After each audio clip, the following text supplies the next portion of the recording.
రుచికి రుచి, ఆరోగ్యానికి ఆరోగ్యం. పచ్చపెసలు, పెసరపప్పు, అలసందలు, పల్లీలు, బియ్యం, మెంతులతో చేసిన ఈ హెల్దీ దోశ బ్యాటర్ను పిల్లల నుంచి పెద్దల వరకు అందరికీ నచ్చేలా ప్రోటీన్ రిచ్గా ఉండి హెల్దీ రెసిపీస్ కోసం వెయిట్ చేస్తున్నారా? అయితే అలాంటి వారి కోసమే దోశ బ్యాటర్ని ఎలా చేయాలో చూసేద్దామా? ఇక్కడ ఒక చిన్న టీ గ్లాస్తో నేను ఇక్కడ పచ్చ పెసలు అయితే తీసుకున్నాను.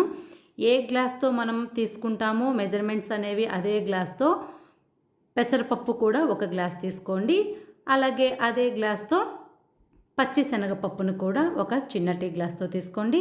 అలాగే అలసంద పప్పు, అలసంద బేడలు అంటాం కదా, అవి అలసందలు కూడా తీసుకోవచ్చండి, లేదా ఇలా బేడలైనా తీసుకోవచ్చు. అలాగే పల్లీలు కూడా ఒక చిన్న టీ గ్లాస్తోనే తీసుకోండి.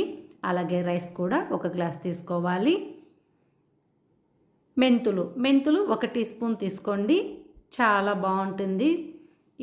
ఇలా మనం పప్పులన్నీ తీసుకున్నాం కదా, ఇవన్నీ ఒక గిన్నెలోకి అయితే తీసుకొని మంచినీళ్ళు పోసుకొని 2-3 సార్లు శుభ్రంగా కడిగి నీళ్ళన్నీ వంపేసుకొని మళ్ళీ ఇందులో మంచినీళ్ళు పోసుకొని ఈ పప్పులని మనం నైట్ అంతా అయినా నానబెట్టుకోవచ్చు.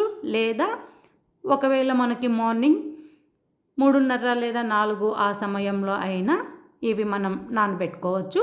ఎలా చేసుకున్నా సరే దోశ బ్యాటర్ అనేది చాలా బాగుంటుంది. ఇప్పుడు మళ్ళీ ఈ పప్పులని 2-3 సార్లు శుభ్రంగా కడిగేసి తీసుకోవాలి.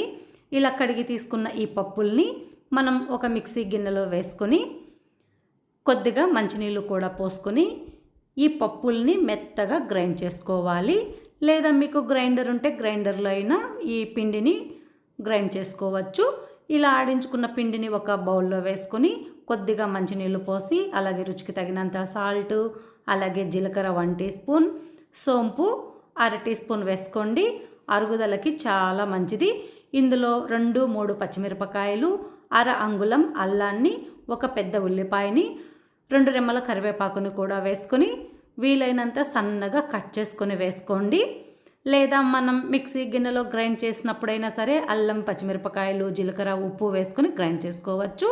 లేదా ఇలా దోశ బ్యాటర్లో కట్ చేసుకునైనా వేసుకొని ఒక 10 నుంచి 15 నిమిషాలైనా నానబెట్టుకోండి పిండిని. లేదా వీలుంటే అరగంట అయినా నానబెట్టుకోవచ్చు.